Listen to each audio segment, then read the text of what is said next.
മറ്റൊരുത്തന് ഏൽക്കട്ടെ എന്ന് എഴുതിയിരിക്കുന്നു.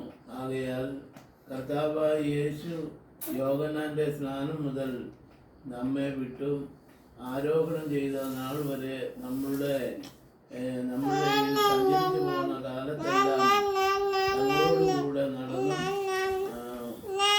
പുരുഷന്മാരിൽ ഒരുത്തൻ അവനോടുകൂടെ അവന്റെ പുനരുദ്ധാനത്തിന് സാക്ഷിയായി തീരണം.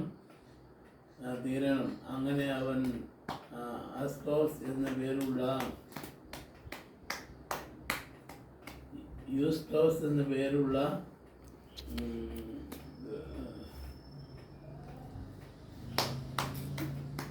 പേരുള്ള ബെസാബ്